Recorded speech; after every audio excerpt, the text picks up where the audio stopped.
আমাদের বিগত জুমার আলোচনা চলতেছিল রবিউল আউয়ালের উপর, ঠিক না? হুজুর সাল্লাল্লাহু আলাইহি সাল্লাম পৃথিবীতে আসার এক মাস, দুঃখেরও মাস, কষ্টেরও মাস, ঠিক না? এই মাসে আসছেন, এটাও সত্য। এই মাসে আবার চিরবিদায় নিয়েছেন, এটাও কি সত্য। মৌলিক বিষয় হলো আল্লাহ রসুল যা আসলেন উম্মতের জন্য কি ফায়দা, কেন আসলেন, কি নিয়ে এসেছেন, আবার যাওয়ার সময় উম্মতের জন্য কি রেখে গেলেন, ঠিক কিনা? সিরাত আর মিলাদ আমাদের দেশে যেভাবে এটা নিয়ে প্রতিযোগিতা চলতেছে, প্রশ্ন ছুটাছুটি হইতেছে, কেউ বলে মিলাদ, কেউ বলে সিরাত।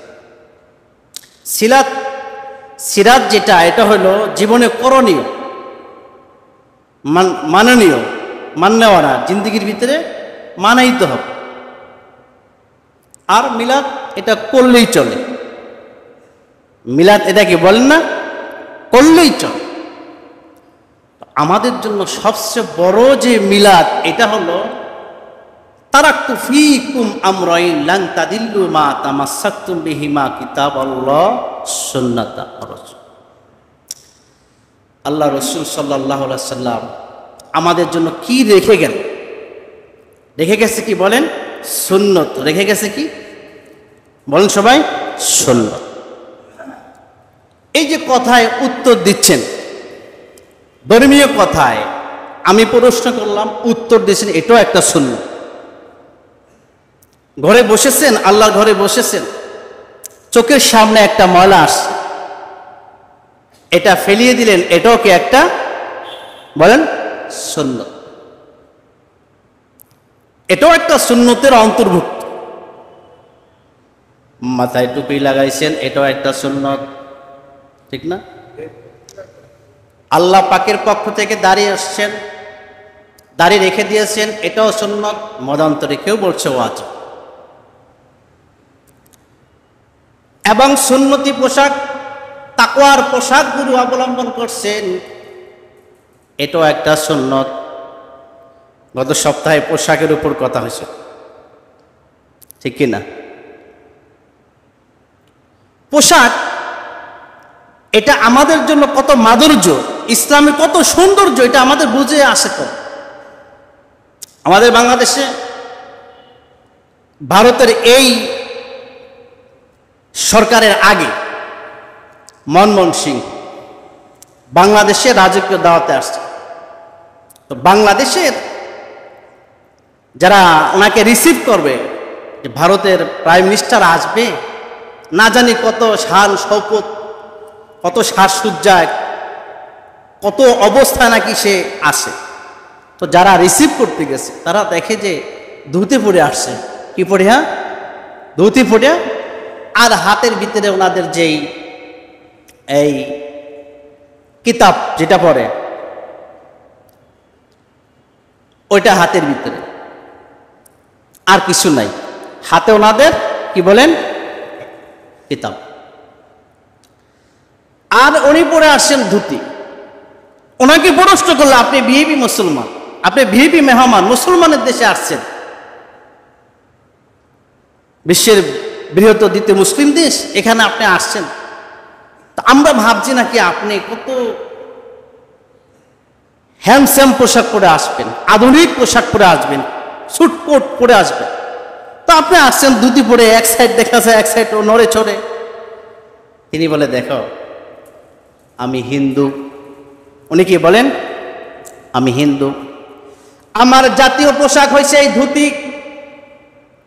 তোমরা মুসলমানরা এটা কিভাবে ভাবলা আমি আমার জাতীয় পোশাককে কোরবানি করে তোমাদের মুসলমানের রাষ্ট্রের রক্ষাতে আমি স্যুট আর কোট পরে আসবো? এটা আমার ভারতীয় কালচার নয়, এটা আমার হিন্দু ধর্মীয় কোনো সংস্কৃতি নয়। আমার সংস্কৃতি আমাকে এটা শেখায় নাই যে আমার দেশের জাতীয় পোশাককে বাদ দিয়ে অন্য ভিন দেশের কোট শুট পরে টাই পরে তুমি অন্য দেশের ভিআইপি মেহমান, রাজকীয় মেহমান হিসাবে যাও, এটা আমার দেশের সংবিধান আমাকে শিখায় নয়।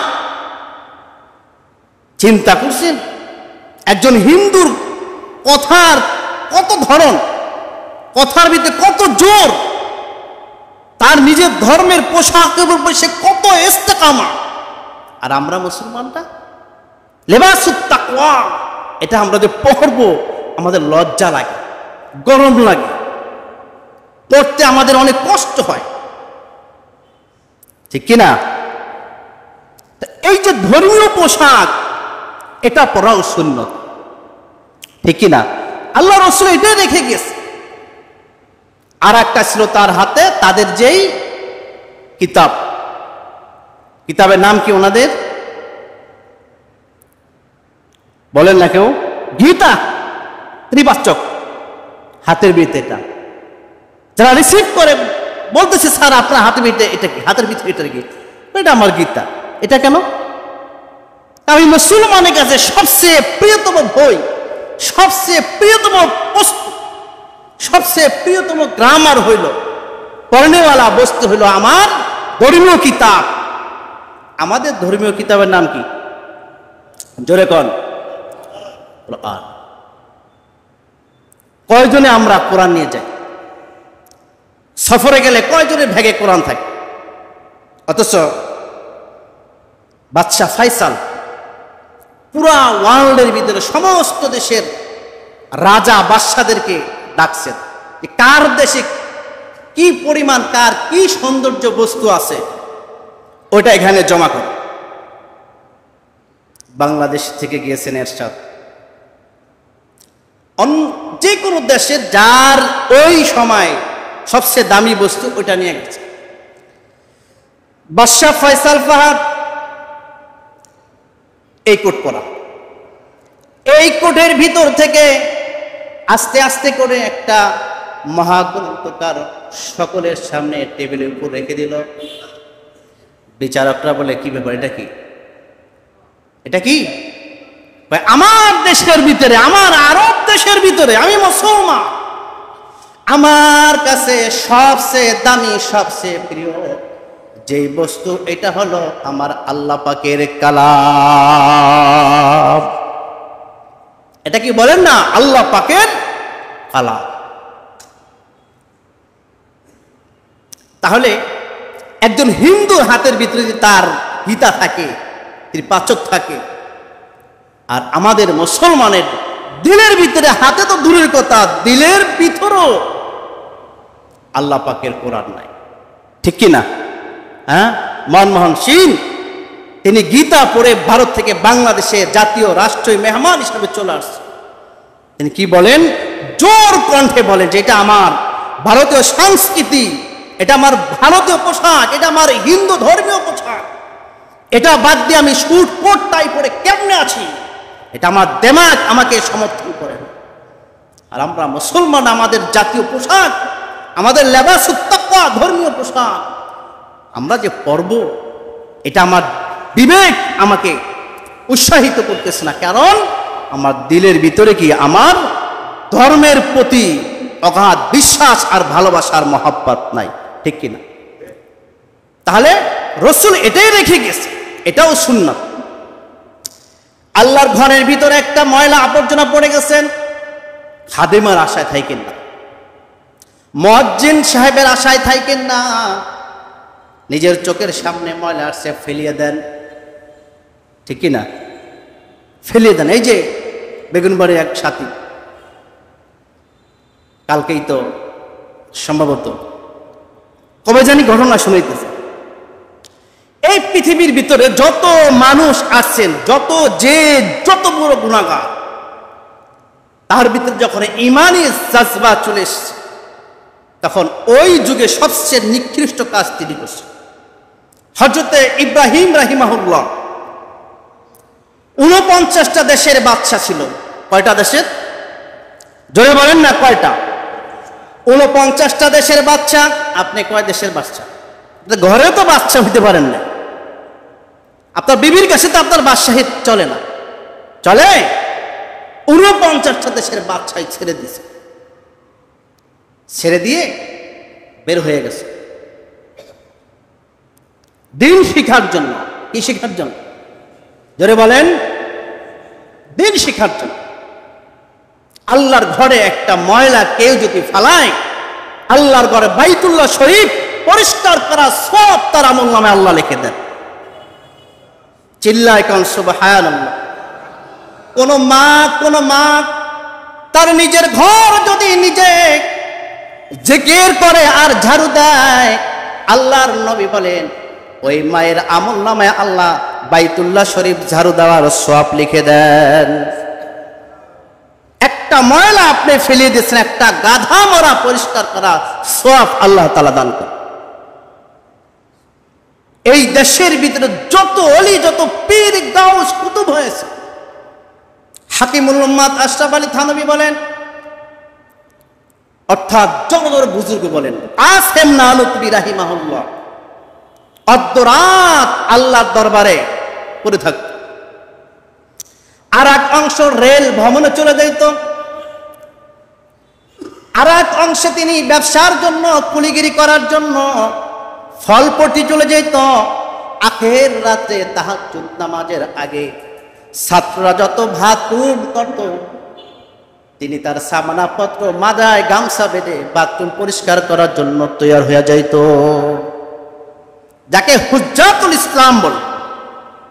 আজকে আমরা এগুলি পরিষ্কার করা, আমরা মনে করি আমার প্র্যাকটিসের মনে হয় যে ক্ষতি হয়ে যাবে, অথচ ওলি হওয়ার জন্য এগুলি পরিষ্কার করা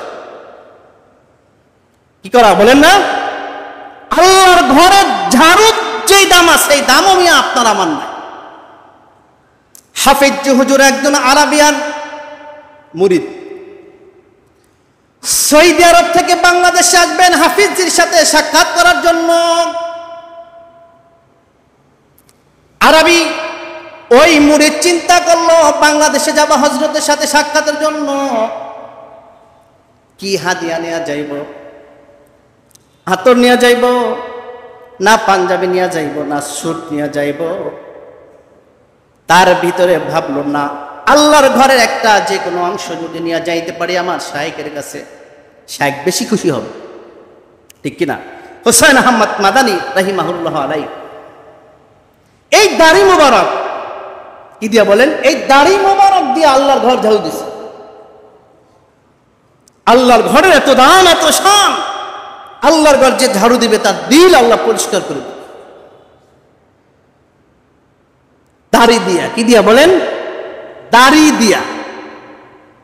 হাজারো কষ্ট, খানা পিনা কিচ্ছু নাই, লোকেরা অফার দিচ্ছেন হযরত এত কষ্ট না করে এই বাইতুল্লাহ চত্বরে পড়ে থেকেন না, খাওয়া নাই তরমুজের বিচি, তরমুজের ছোকাগুলো ড্রেন যা বেশি বেশি ওঠে, এগুলি ধুয়ে গরম পানি দেয়া খায়। আল্লাহর রাসূলের আশিক আল্লাহর ঘরে সিজদা দেয় আর আল্লাহর ঘর পরিষ্কার করেন। আমি যদি এখান থেকে ভালো খাওয়ার জন্য, এখান থেকে ভালো পড়ার জন্য, ভালো পরিবেশে যদি যাই, আল্লাহর ঘর কিন্তু পরিষ্কার করার এই সৌভাগ্য আর আমার নসিবে জুটবো না। আল্লাহর ঘর পরিষ্কার করার জন্য খেয়ে না খেয়েও আমি হুসাইন আহমদ মাদানী এখানে এই জায়গার ভিতরে পড়ে একবার নয় শত শত বছর এই কাজ করতে আমি রাজি আছি। হাজারবার খানা পিনা না, শুধু 1000 বছরও যদি এই কাজ করতে হয় তাও আমি রাজি আছি। এখান থেকে আমি যাব না, এখান থেকে চলে গেলে আল্লাহর ঘর পরিষ্কার করার এই সৌভাগ্য আমি আর পাবো। হাফিজ হুজুর রহমাতুল্লাহ আলাইহির কাছে আসলে কি নিয়ে আসবেন? আল্লাহর ঘর বাইতুল্লাহ যেই ঝাড়ু দিয়ে ঝাড়ু দেন, খাদেমের কাছে গিয়ে বলে, ও খাদেম, আপনার কাছে একটা জিনিস চাবো, আমি জানি আপনার কাছে আছে, কিন্তু আমাকে আপনি না করবেন না। যদি না করেন আমার কলিজাটা ছিঁড়ে যাবে। আপনি জানেন আমি যুবরাজ বংশের সন্তান, টাকা দ্বারা পৃথিবীর যা কিনতে পান তাই আমি খরিদ করতে পারবো, কিন্তু কিনার কোনো জিনিস নয়। জিনিসটা কি? আপনি যে আল্লাহর ঘর ঝাড়ু দেন, এই ঝাড়ুটা আমাকে দেন। ঠিক আছে, নাও কি করবা? আমি বাংলাদেশে সফর করব, হাফিজজি হুজুরের কাছে যাব, ওনাকে আমি হাদিয়া স্বরূপ আল্লাহর ঘর জারুদা এই জারু হাদিয়া দেব। জয় কন্যা সুবহানাল্লাহ। আল্লাহর ঘরের ঝাড়ুর কত দাম, তিনি হাদিয়া হিসাবে বিক্রি হইতেছে। হাফিজজি হুজুরের কাছে আসলেন, সালাম হইল, হযরত। আরে আগের যুগের অলিরা, অলিদের কাছে, বুজুর্গদের কাছে যদি কেউ যাইতো হাদিয়া ছাড়া যাইতো, কথা বললে তারা হাদিয়া দিত। হাদিয়া দেওয়া কি বলেন? ওয়াইন্নী মুরসিলাতুন ইলাইহিম বিহাদিয়া, কোরআনে আছে। আয়েশা রাদিয়াল্লাহু তাআলা আনহা থেকে হাদিয়ার ব্যাপারে লম্বা হাদিস আছে। ইকবালুল হাদিয়াতা ইউসিবিকুম। এখন তো সব ফ্রি, ডাক্তারের কাছে গেলে কি লাগে? ফি লাগে, এটি হাদিয়া। এটা কি বলেন না? হ্যাঁ, এটা হাদিয়া না? ফি ছাড়া পরামর্শ নেওয়া যায় না। তথ্য কেন্দ্রে যাবেন, তথ্য কেন্দ্রে তথ্য নেবেন, এটা আপনার বৈধ, বাংলাদেশ সরকার গভর্নমেন্ট কর্তৃক অধিকার আপনার, এটা আপনি পাবেন। তথ্য কেন্দ্রের তথ্য আনতে গেল হাদিয়া লাগে। কি লাগে বলেন না? হাদিয়া। কি পরিমাণ ডাকাতি এখন মুসলমান দেশের সাথে, মুসলমানের সাথে, উম্মার সাথে যে ডাক্তাররা করতেছে, আমরা টের পাই। তালিকা হইতেছে, আলহামদুলিল্লাহ, তালিকা হইতেছে। 90,000 উপরে ডাক্তার আছে বাংলাদেশে, সনদধারী, যারা জালিয়াতি করে। আর আমরা ঔষধের উপর, ডাক্তারি চিকিৎসার উপরে এত ইয়াকিন। আল্লাহর রাসূল বলছে, রোগ হইলে 7টা কাজ করো। কয়টা? 7 নম্বরে যা ঔষধ খাও সুন্নত হিসাবে। 1 নম্বরে আল্লাহর রাসূল বলে, নামাজ পড়ো, অতিরিক্ত 2 রাকাত নামাজ পড়ো। নামাজ তো এমনও পড়ি, রোগ হয়ে গেলে অতিরিক্ত 2 রাকাত নামাজ পড়ে এক্সট্রা, শুধু আল্লাহর কাছে রোগ থেকে পানার জন্য 2 রাকাত নামাজ পড়ো। 3 নম্বরে আল্লাহর কাছে দোয়া করো। 4 নম্বরে সূরা ফাতিহা তেলাওয়াত করে পানিতে ফু দাও, এরপরে পানি খাও। কয় নম্বরে? হ্যাঁ, কয় নম্বর? 5 নম্বর হইল জুটা খাও। জুটা হলো মুমিনের শিফা। জুটা কি বলেন? মুমিনের শিফা।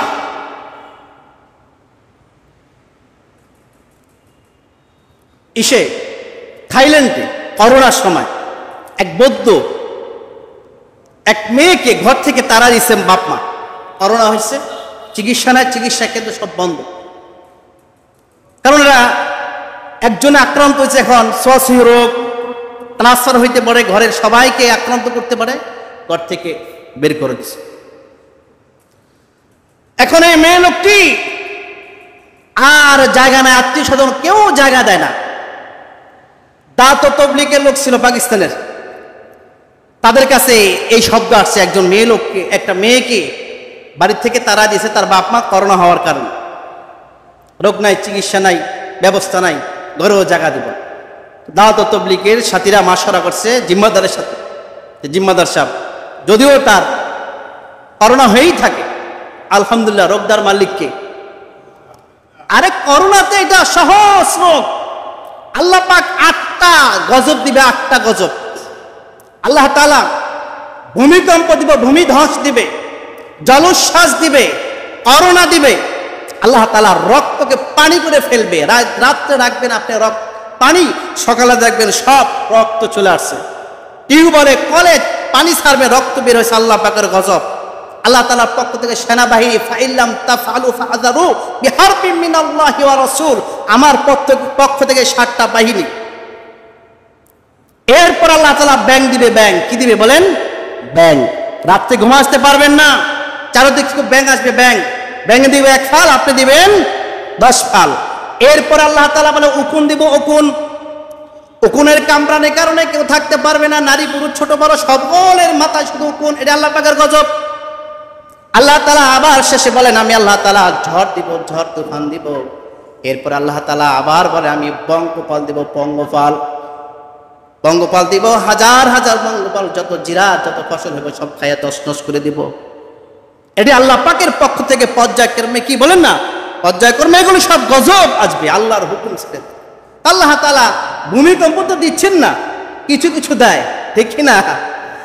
তো বাংলাদেশে আল্লাহ পাকের রহমত আছে, নড়েচড়ে পড়ে না, ঠিক না?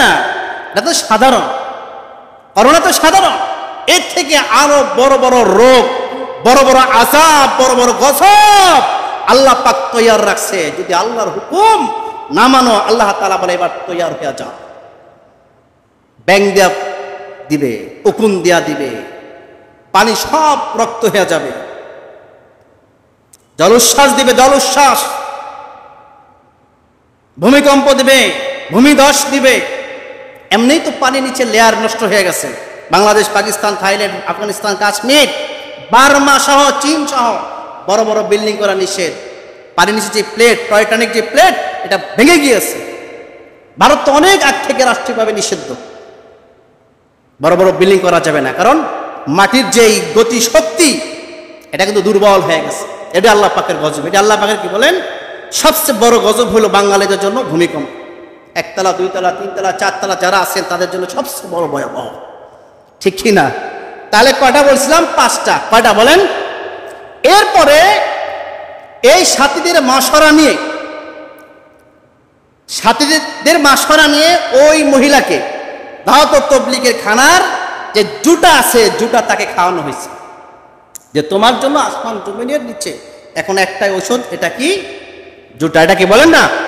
জুটা। এই জুটা তাকে খাওয়ানো হয়েছে আল্লাহ তাআলার বরকত, তাবলীগের সাথীদের দোয়া, চোখের পানির দ্বারা আল্লাহ তাআলা তার করোনা রোগ থেকে তাকে আল্লাহ মুক্ত করছে।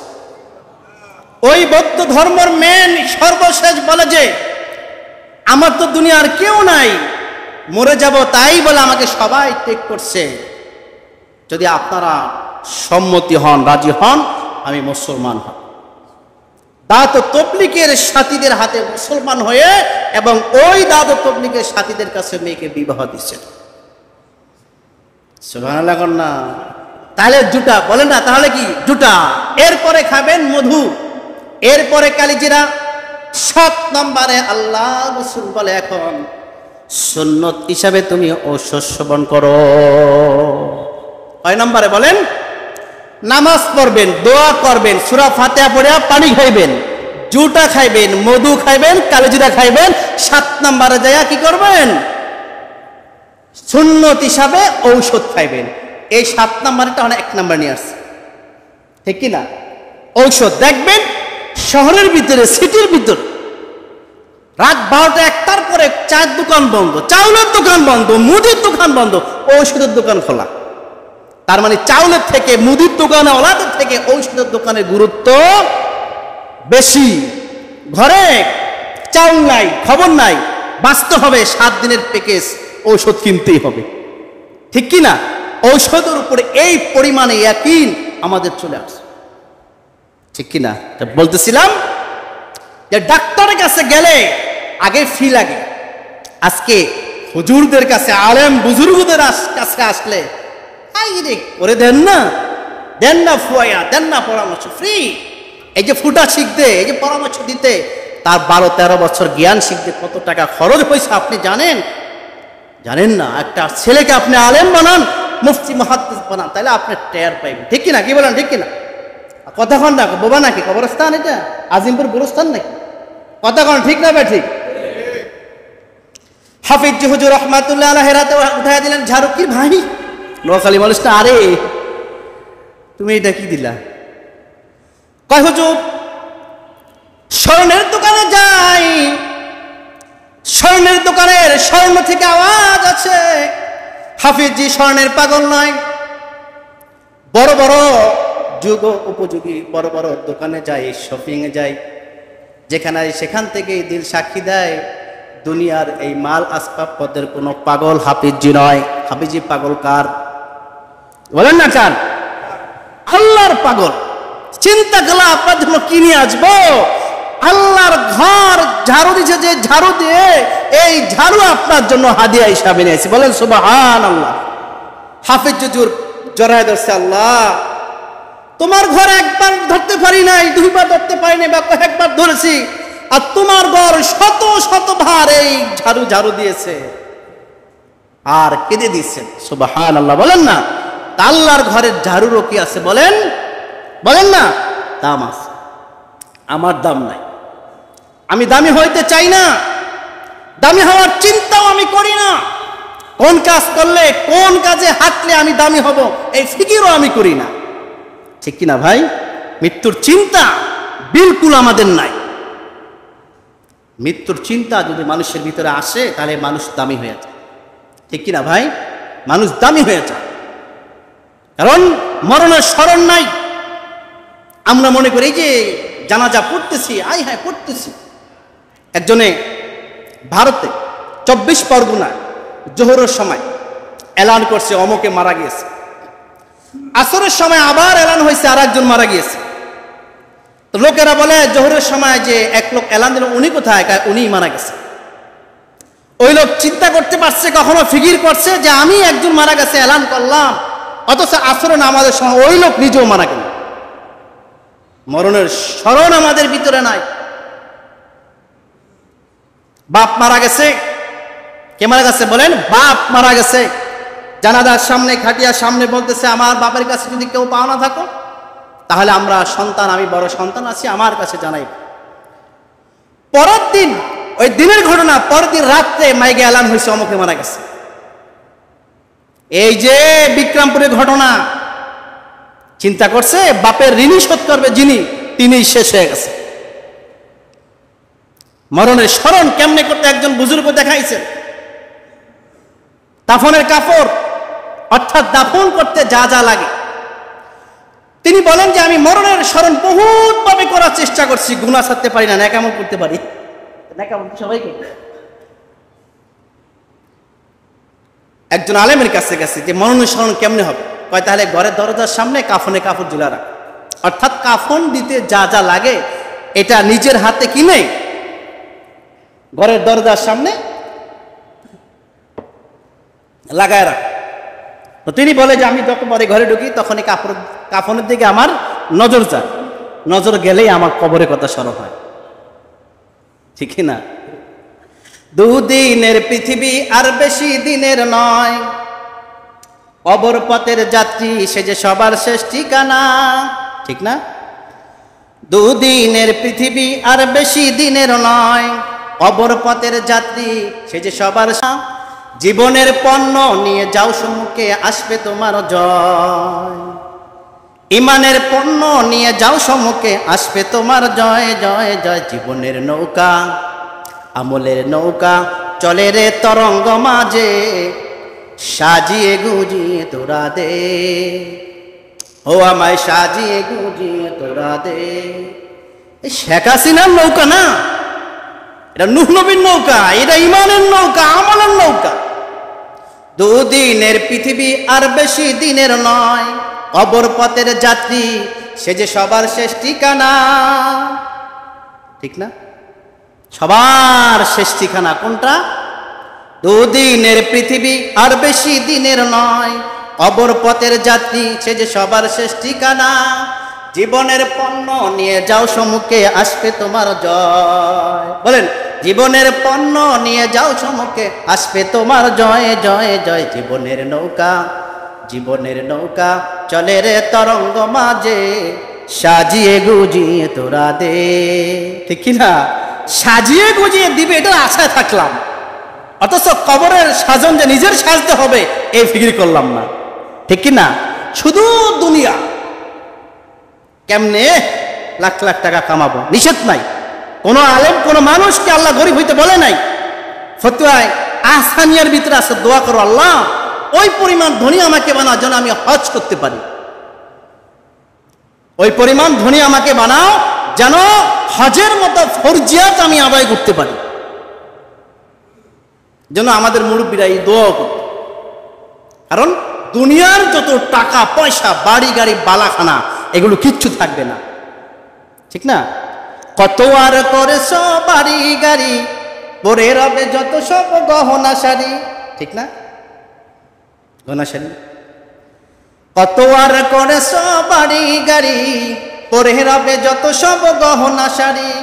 ভেঙে যাবে একদিনে ঘর, থাকবে না চিরদিনে বাসত, ঠিক কিনা? থাকবে?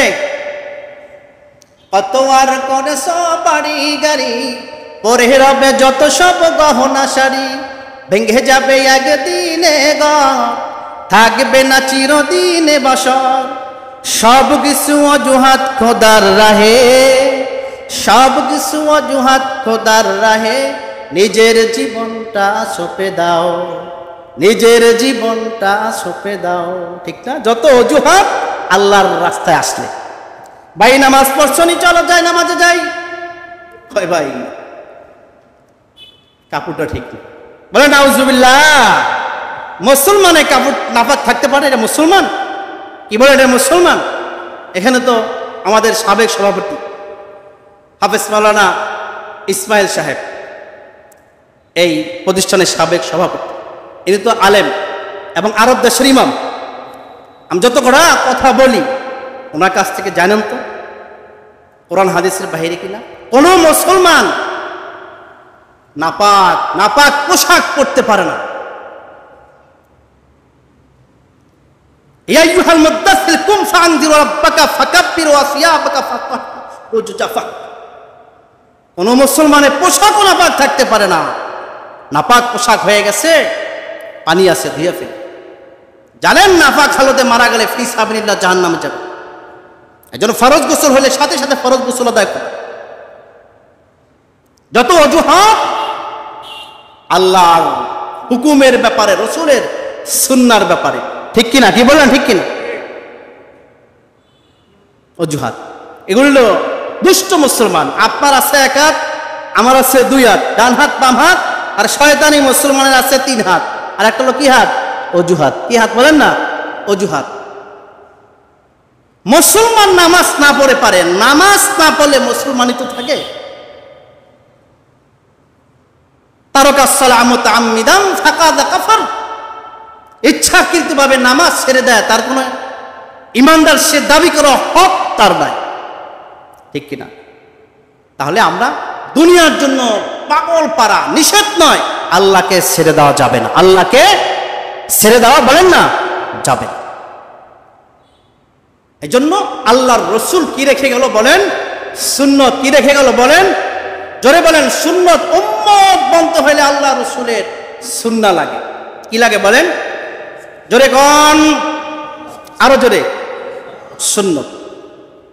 সুন্নত ছাড়া কখনো উম্মত বলা যায় না। ওই যে অনেকেই আরে সুন্নত তো ছোট ছোট বিষয়, ছোট বিষয় না। ইখতিলাফ যত বাংলাদেশেই ইখতিলাফ। দেখেন না মিলাদুল নবী নিয়ে কত ইখতিলাফ, নবীকে নিয়ে কত ইখতিলাফ, রাজনৈতিক নিয়েও কত ইখতিলাফ। আরে ভাই মাসাল দ্বারা ইমান নষ্ট হয় না। আপনি উমান রাষ্ট্রীয়ভাবে আইন যদি কেউ ফিকি মাসালা নিয়ে বিতর্ক করে, কোনো দুই মৌলবী বা কোনো মুসল্লি, কোনো আলেম বা কোনো মুসলমান যদি কোনো মাসালা নিয়ে বিতর্ক করে, দুটোটার নামে মামলা, 10 বছর সাজা। মুসলমানের এত দ্বন্দ্ব কিসের? আমার যত দ্বন্দ্ব বাংলাদেশে তাবলীগটা দেশে শেষ করে, ইসলামিক যত করা দল, একটা দল বাদে প্রত্যেকটা দলের ভিতরে দুইটা ভাব।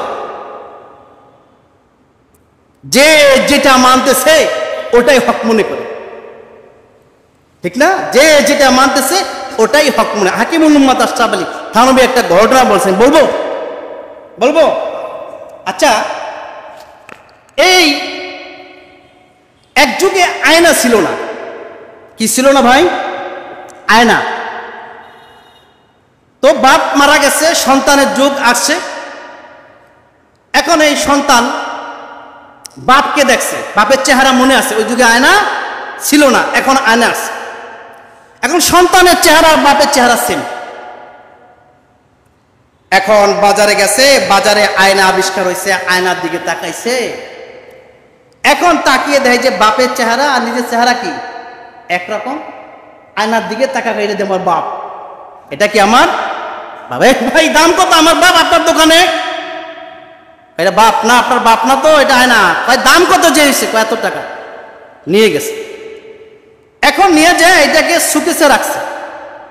সুকেসে রেখে প্রত্যেক দিন অফিসে যায়, যাওয়ার সময় সুকেসের দরজা খুলে, গ্লাস খুলে চুমা খায়, বাবা অফিসে যায়। এখন ঘরে নতুন বধূ আসছে, তিনিও আয়না দেখে, বলেন দেখে নাই, তিনি কয় ইদানিং দেখা যায় সুকেসের গ্লাস খুলে কি জানি চুমা খায় আর বিদায় না, তিনিও আয়না দেখে নাই। তা আমার বিষয়টা দেখতে হবে। তিনি সুকেসের চাবি নিলেন, চাবি নিয়ে আয়না হাতে নিলেন, আয়নার দিকে তাকাইছে। ইতিপূর্বে তিনি আয়না কি বলেন না দেখে নাই। এখন আয়নার ভিতরে দেখা যায় 16-17 বছরের একজন তরুণ, অর্থাৎ তার তরুণীর এক ছবি। আজীব ব্যাপার তো, তাইলে ও আর একটা বিবাহ করছে, ও বইয়ের ছবি এই সুকেসের ভিতরে রাখছে আর দৈনিক যাওয়ার সময় চুমা খায়। এখন তো ঘরের ভিতরে লাগছে বিশাল যুদ্ধ, তুমি আর একটা বিবাহ করছো। না না না বিবাহ করি না, ওই যে সুকেসের ভিতরে আয়না, এটার ভিতরে তুমি চুমা খাও। আরে ওটা তো আমার বাবা। আরে কি বাবা, আমি দেখলাম যে 16-17 বছর একটা মেয়ে। যে যেটা বুঝতেছে ওটার উপরে কি ফতোয়া দিচ্ছে, সমাধান হয় না। দিন দিন গন্ডগোল বাড়তেছে না কমতেছে। এখন মুরব্বী লাগবো না সমাধান করার জন্য মুরব্বী লাগবো না। এখন ছিল এক বুড়ি, তিনিও তো কখন আয়না দেখে না। দাদির কাছে বলছে, দাদি তোমার নাতি তো সর্বনাশ করছে। কি সর্বনাশ? সে তো বিবাহ আর একটা করছে। হাই আজীব ব্যাপার, কই বিবাহ করছে? আর কি তুমি জানো না? বুড়া মানুষ ওই সুকেসের ভিতরে রাখছে। ঠিক আছে তাহলে দেখি সুকেসের ভিতরে বোধ হয়ে গেল না, সুকেসিতে বোর্ড রাখছে। ঠিক আছে তাহলে সুকেসের বোর্ডে আমিও দেখি। কারণ এই দাদি মাও কিন্তু আয়না বলেন না দেখে নাই। এখন যখন সুকেসির ভিতর থেকে আয়না হাতে নিল, এখন তো কিসের বউ, 80 বছরের দাঁত ছাড়া, চামড়া ঢিলে গেছে, একদম বুড়ি। গোলামের ভাই গোলাম বিয়ে করছিলে একটা ভালো থেকে করতে, আমার মতো বুড়ি একটা বিয়ে করতে। তার মানে যে যেটা দেখতেছে ওটাই কি সঠিক মনে করতেছে। আমাদের দেশের হালাত এই হয়েছে, যে যেই দেও করে, যে যেই মেহনত করে, মনে করি এটাই হক, এটাই যদি আমি মেনে যাই তাহলে মনে হয় আমার জন্য নাজাত। নো, এত সোজা নয় নাজাতের বিষয়টা। আল্লাহ রাসূল তারাকতু ফীকুম আমরাইন লান তাদিল্লু মা তামাসসাকতুম বিহিমা কিতাবাল্লাহ সুন্নাতা ওয়া রাসূল আহসানাল কিতাব ইন্না হাযাল কুরআনা ইয়াহদি লিল্লাযী ইয়াকওয়াম। আমার পথ, তাওহীদের পথ যদি চাও, আল্লাহর জান্নাত যদি চাও, আল্লাহর জান্নাতের রাস্তা যদি উঠতে চাও, ডাইনে বামে তাকানো, সোজা আল্লাহর কোরআন দেখো। কি দেখো বলেন? সোজা আল্লাহ। আর কোরআন ছেড়ে দিলে, কোরআন না দেখলে ওই যে বেটা, ওই যে বেটি আর বুড়িমার হয়েছে যা, এই দেশের মুসলমানের অবস্থা হইব না, ঠিক কিনা?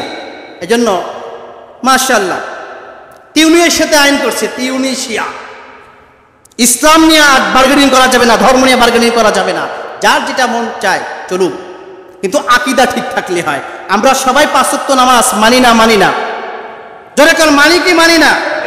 নবী আমাদের শ্রেষ্ঠ নবী, আখেরে নবী, সর্বশ্রেষ্ঠ নবী, মানি কি মানি না? আল্লাহ আমাদের একজন, মানি কি মানি না? হজ আমাদের ফরজ, মানি কি মানি না? রোজা আমাদের ফরজ, মানি কি মানি না? যাকাত আমাদের ফরজ, মানি কি মানি না? আকীদা যদি ঠিক থাকে, ফিকহি মাসালা নিয়ে বার্গেনিং করার কোনো সুযোগ ইসলামে নাই। এটা আলেমদের ব্যাপার। কাদের ব্যাপার? আলেমরা যদি আলেমদের ভুল ধরে গুনাহ হবে না। জাতি সাপকে কামড় দিলে জাতি সাপ মরে না, জাতি সাপ অন্য সাপকে ধ্বংস করলে ওই সাপ মারা যায়, ঠিক কিনা? আমরা উম্মত কোনো মাসালা, ফিকহি কোনো মাসালা নিয়ে বার্গেনিং করবো না, ঠিক কিনা? কে বলেন ঠিক কিনা? যারা বলেন ঠিক কিনা? আল্লাহ বুঝা আমল করার তৌফিক দান করো। এজন্য মনমোহন সিংহের কথা বলতেছিলাম, এক হাতে গীতা আর শরীরে ছিল তার ভারতের রাজকীয় কি জাতীয় তার ধর্মীয় পোশাক, আর এক হাতে ছিল কোরআন। কি ছিল বলেন? কোরআন। কোরআন ব্যতীত এই জাতির ভাগ্য জিন্দেগিতে পরিবর্তন হবে না যতক্ষণ পর্যন্ত কোরআন তার জিন্দেগিতে না আনবে। মালয়েশিয়া আমাদের বাংলাদেশের পরে স্বাধীন হয়েছে, আজকে মালয়েশিয়ারা আকাচুম্বি তাদের মাল। আজকে বাঙালিরা গোলাম, মালয়েশিয়ান স্টুডেন্টরা বাংলাদেশে আসতো, আমাদেরকে ভার্সিটিতে পড়ার সুযোগ করে দেন। আজকে সেই মালয়েশিয়ানরা আজকে আকাচুম্বি তাদের অর্থ, আল্লাহর গায়বী ধনভাণ্ডার তাদের জন্য খুলে দিয়েছে। আজকে বাঙালিরা এখনো গোলাম। এখনো কি বলেন? সে মালয়েশিয়া যে এখনো গোলাম করে। কেন? মালয়েশিয়ার ভিতরে আল্লাহ পাকের কোরআন বাধ্যতামূলক পাঠ্যলিপি বইয়ের ভিতরে বাধ্যতামূলক করছেন।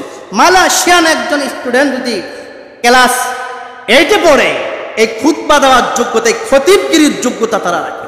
কোরআন পড়তে পারে না এমন লোক মালয়েশিয়াতে কোনো সাথী পাবেন না।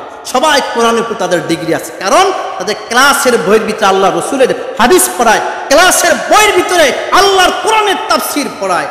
দেশ যদি উন্নতি চাও তাহলে আল্লাহর কোরআন দিয়ে দেশ চালাও। আল্লাহর কোরআনের শিক্ষা দেশে বিদেশে, গঞ্জে, পাঠ্যলিপিতে, সংসদে, পার্লামেন্ট, গণভবন, ক্যান্টনমেন্ট সব জায়গায় চালু করো। আল্লাহর তরফ থেকে আল্লাহ বরকত দিবে। খলিফা হারুন আর রশিদ রহমাতুল্লাহ আলাইহি বলে যে আলেমদেরকে দেশের ভিতরে বরকত আসবে কি কাজ করলে?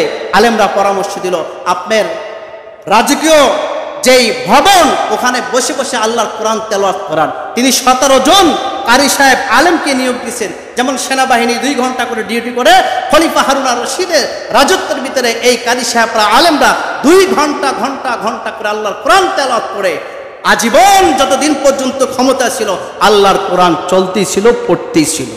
আল্লাহ বরকত দিয়ে দিয়েছে। সুবহানাল্লাহ। কন্যা কোরআন আমাদের জিন্দেগি হায়াতের ভিতরে কোরআন নাই, আরে কোরআনের যোগদানেরও দাম আছে। আকাবের হযরতটা বলছে যে ঘরে বরকত হয় না, কোরআনের যোগদানের যে পানি আছে এই পানি ধুয়ে ঘরের ভিতরে ছিটিয়ে দাও, দোকানে ছিটিয়ে দাও, ওই ঘরে দোকানের ভিতরে আল্লাহ বরকত দান করবে। কোরআনের এত দাম, কিসের দাম বলেন না? কোরআনের এত দাম। কোরআন দিয়ে দাওয়াত দিতেন। আল্লাহ রসুল সাল্লাল্লাহু আলাইহি সাল্লাম কোরআন তেলাওয়াত করত। কোরআন তেলাওয়াত শুনে কাফেররা ঝাঁকে ঝাঁকে মুসলমান হয়ে যেত। আবু জাহেল বলে বিষয়টা কি? দাওয়াত দেওয়া লাগে না, কথা বলে না, ওয়াজ করছে, কিছুই লাগে না, শুধু আল্লাহর কোরআন তেলাওয়াত করে। আসলে এটা কোরআন না, এটা জাদুকরী বস্তু, জাদুর বিদ্যা। এটা কি বলেন? আসলে কি কোরআন কি জাদুর বিদ্যা? জোরে বলেন, কোরআন কি জাদুর বিদ্যা? কোরআন কার কালাম? জোরে বলেন, কার কালাম? আল্লাহর কালাম। ইয়ামান থেকে জিহাদ নামে জাদুকরকে আনা হইল। আবু জাহেল বলে, জিহাদ তুমি তো জাদুবিদ্যা বোঝো, মুহাম্মদ সাল্লাল্লাহু আলাইহি সাল্লাম জানি পড়ে, আর পড়ার সাথে সাথেই তাদের শিরকিয়াত কাইটা যায়, তাদের ভিতরে তাওহীদ ঢুকে যায়। তুমি তো বোঝো, চলো তো। আল্লাহ রাসূল সাল্লাল্লাহু আলাইহি সাল্লাম আল্লাহর কোরআন তেলাওয়াত করেন। তেলাওয়াত করে বলেন না, আল্লাহর কোরআন তেলাওয়াত করে। আল্লাহ কত সুন্দর করে কোরআন সৃষ্টি করছে, মিলা কুল হুয়াল্লাহু আহাদ আল্লাহুস সামাদ লাম ইয়ালিদ ওয়া লাম ইউলাদ ওয়া লাম ইয়াকুল লাহু কুফুয়ান আহাদ। কুল হুয়াল্লাহু আহাদ আল্লাহুস সামাদ লাম ইয়ালিদ ওয়া লাম ইউলাদ ওয়া লাম ইয়াকুল লাহু কুফুয়ান আহাদ। আল্লাহ বলেন, আহসানাল কিতাব, এত সুন্দর করে আমি কোরআন তৈরি করছি কবিতার মতো মিলায়া। অশ-শামসি ওয়া দুহাহা ওয়াল কমারি ইদা তালাহা ওয়ান নাহারি ইদা জাল্লাহা ওয়াল লাইলি ইদা ইয়াগশাহা ওয়াস সামাই ওয়া মা বানাহা ওয়াল আরদি ওয়া মা তুহাহা ওয়া নাফসি ওয়া মা সাওয়াহা ফাআলহামাহা ফুজুরাহা তাকওয়াহা قد أفلح من زكاها وقد خاب من دساها كذب ثمود بطغواها إذ انبعث أشقاها فقال لهم رسول الله ناقة الله وسقياها। سبحان الله বলেন না? আল্লাহ বলেন, আহসানাল কিতাব, এত সুন্দর করে আমি কিতাব নাজিল করলাম। এই কিতাবের মহব্বত আর ভালোবাসা তেলাওয়াত যদি তুমি না শিখতে পারো, আল্লাহর রাসূল বলেন, কোরআন যিনি না শিখবে, আর যার সুর আছে সুর দিয়া কোরআন পড়ে না, আল্লাহর নবী বলে হাসর দিন সে আমার উম্মত হিসাবে পরিচয় লাভ করতে পারবে না। কোরআন তো এই পর্যন্ত ছাড়বে না যেই পর্যন্ত আপনাকে জাহান্নামে না নিব। কোরআন তো এই পর্যন্ত ছাড়বে না যেই পর্যন্ত আপনাকে জান্নাতে না নিব। কোরআন যদি জিন্দেগির ভিতরে আনেন, কোরআন আপনাকে ছাড়বে না যেই পর্যন্ত আল্লাহর জান্নাতে না নিবে। সাদ্দাম ফাঁসির মঞ্চে দাঁড়ায় ঈদের দিনে, প্রেসিডেন্ট সাদ্দামকে বলে যে সর্বশেষ আখের তোমার দরখাস্ত কি, বলো। তোমার পরিবার এদের জন্য কোনো কথা বা কোনো পাওনার বা তাদের সাথে সাক্ষাৎ করার এমন কিছু তোমার আছে?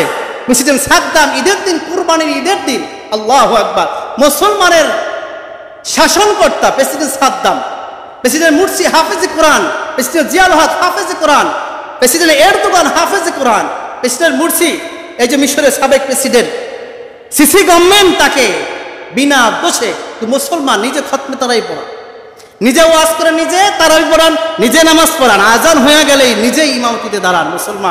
মুসলমানের বাদশাই তো তারা।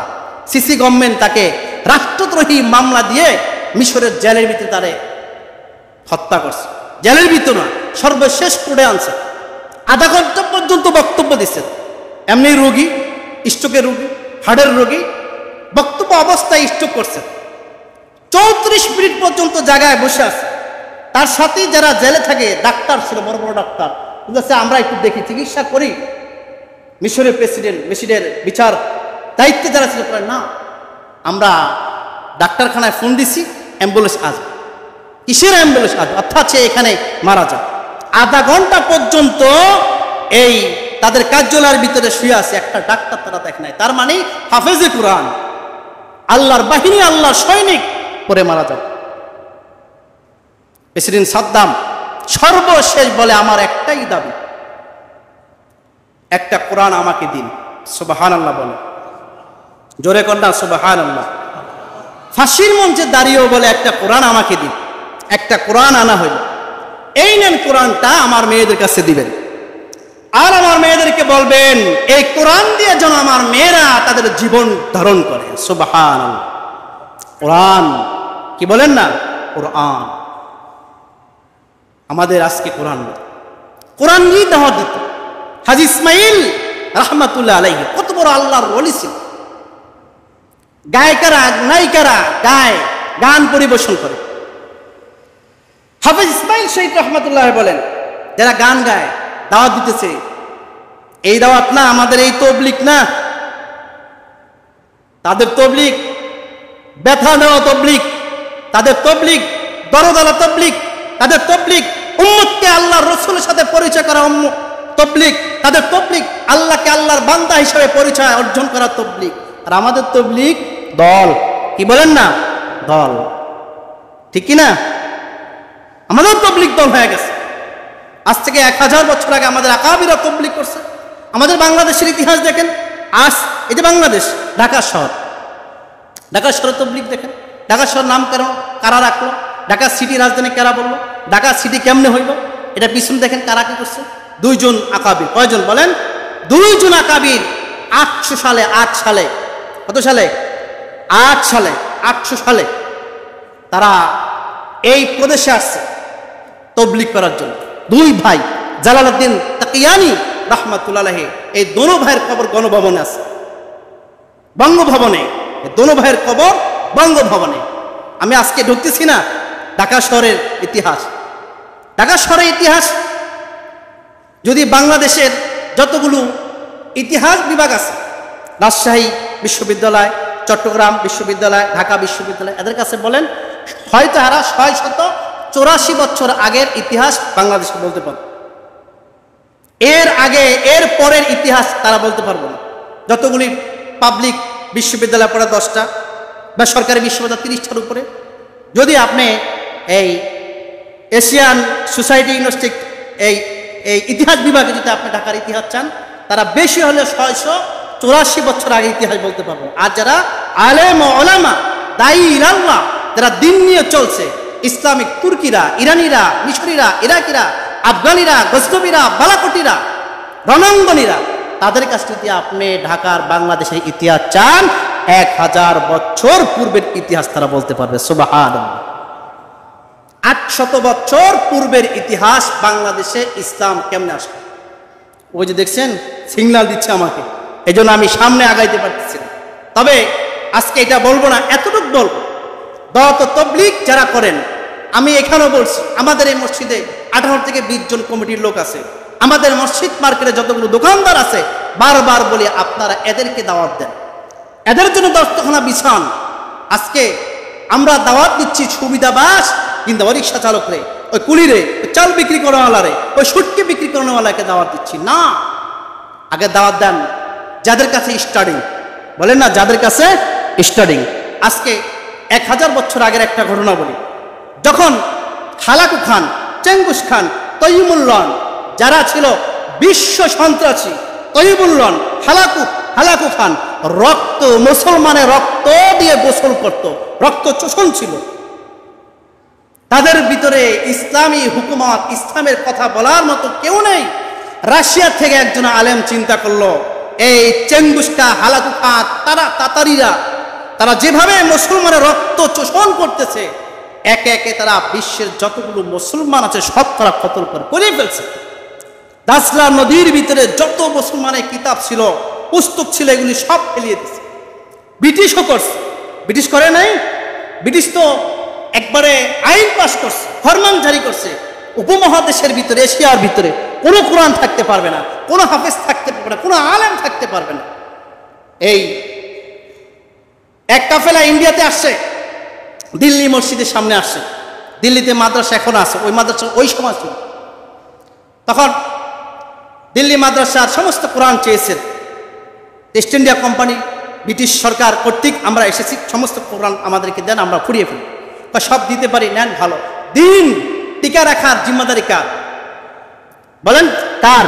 ইউরিদুনা লিইউতফিউ নূরাল্লাহ বিআফওয়াহিহিম আল্লাহু মুতিম্মু নূরিহি ওয়ালাউ কারিহাল কাফিরুন। দিনের বাতি, দিনের আলো, দিনের শান সৈকত বাজায় রাখার দায়িত্ব কার? যারা বলেন সাথে যাতা রাহা হয় আজর সে তা ইমরাজ চারাকে মুস্তাফায়ে সি ছড়ালে ভুলো। আবহমান কাল থেকে আবু জাহলরা, ফেরাউনরা, সাদ্দাতরা, নমরুদরা তারা চাইছে দিনের আলোকে বন্ধ করার জন্য। আল্লাহ বলে নাহনু নাযালনা যিকরা ওয়া ইন্না লাহু লাহাফিজুন। দিনের জিম্মাদারি, কোরআনের জিম্মাদারি স্বয়ং আমি আল্লাহ নিয়েছি। বলেন না সুবহানাল্লাহ। দিল্লি মসজিদের ইমাম বলে সব কোরআন পড়াইতে পারবেন, ফালাইতে পারবেন, কিন্তু জিন্দা কোরআন কেমনে পড়বেন? সেটা কেমন? 14 বছর এক কোরআনে হাফেজকে ওই কাফেলার সামনে ধরলো, এই যেটা জিন্দা কোরআন। যত কোরআন ফালিয়ে দেন, যত কোরআন ফেলিয়ে দেন, কোনো লাভ নাই। এই যে আমাদের এক কোরআন আছে, আবার পৃথিবীতে কোরআন জিন্দা হয়ে যাবে। সুবহানাল্লাহ। কাসিম নানুদ্দিন রহমতুল্লাহ বলছিল ব্রিটিশকে, আরে তোমরা আমাদের দেওবন্দের, আমাদের সমস্ত লাইব্রেরি তোমরা উড়াই ফেলো, ভেঙে ফেলো, ধ্বংস করে ফেলো, কোনো আফসোস নাই, আমাদের একা আনোয়ার শাহ কাশ্মীর বেঁচে থাকলেই যথেষ্ট। সুবহানাল্লাহ। কারণ দারুল দেওবন্দ মাদ্রাসার ভিতরে যতগুলা বই পুস্তক আছে সব আনোয়ার শাহ কাশ্মীর রহমতুল্লাহ দিলের ভিতর আছে, মাথার ভিতর আছে। একটা কথা একবার শুনলে 40 বছর পর্যন্ত মনে থাকে। একবার ল্যাবে গেছে Iran, centre of the wolf, যেখানে দিনের মার্কাজ ছিল, ওখানে একটা বই পড়ছে। ওই বই পাবলিক বিতরণ নিষেধ, পাবলিককে দেওয়া নিষেধ, বিক্রি নিষেধ, ওখানে যেয়ে পড়ে আসতে হয়। আনোয়ার শাহ কাশ্মীর একবার পড়ছে, পড়ে এসে দেওবন্দে সেই বই আবার নকল তৈরি করছে। কিরে এই বই ওখানে গেল কেমনে? তথ্য নিয়ে দেয় আনোয়ার শাহ কাশ্মীর একবার পড়ছে, হুবহু ওইটা আবার ইন্ডিয়া এসে বানায় ফেলছে।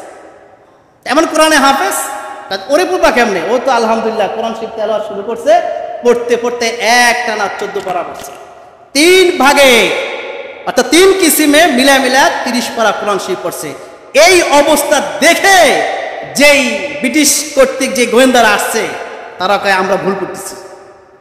চিঠি লাগছে মামার বাড়ি, যে মামা গিয়েছিলাম কোরআন ধ্বংস করার জন্য, কতল করা শেষ করার জন্য, কিন্তু কোরআন আমাদেরকে কতল ঘরে পড়ছে, আমাদের শিরকিয়াত চলে গেছে। এই বাচ্চার হাতে পুরা কাফেলা মুসলমান হয়ে গেছে।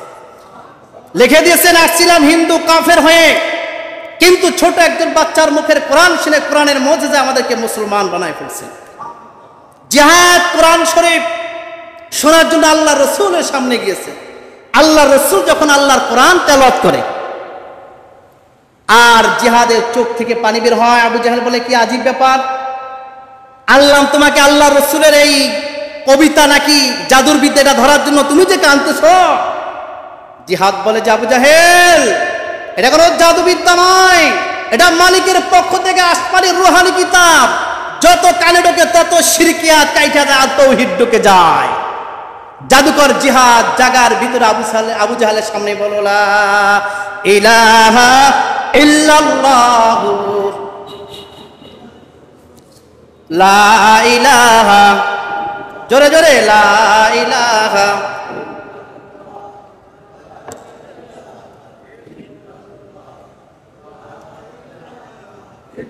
তো আমাদের আকাবিররা কোরআন দিয়ে দাওয়াত দিত, কি দিয়া?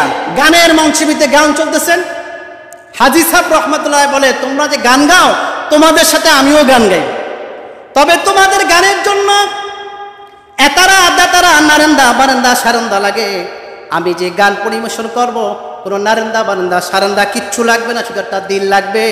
মনোযোগ সহকারে আমার গানটা যদি তোমরা শোনো তাহলে আমি গান পরিবেশন করব। একজন গায়ক আর একজন গায়ককে বলে, কি রে হাজী সাহেব ইসমাইল শহীদ আমাদেরকে গান শুনাইবো, আসো আসো সব ছেড়ে দাও, সব ফেলিয়ে দাও। ইসমাইল শহীদ এবার গান শুরু করলো। গান মানে আল্লাহর কোরআন। কি বলেন না গান মানে? আরো জোরে বলেন গান মানে কি? আল্লাহর কোরআন তেলাওয়াত শুরু করলো। যারা গান বাজাইতেছে গান শুনতেছে তাদের চোখ থেকে পানি বের হয়ে যায়। কত কথাই তো শুনলাম, কত গান শুনলাম, কত আলোচনা শুনলাম, এমন গান এমন আলোচনা এমন শব্দ কখনো তো শুনি নাই। কান দিয়া ঢোকে, চোখ দিয়া পানি বের হয়, আর দিনের ভিতরে কুফরিয়াত শিরকিয়াত সব কেটে যায়।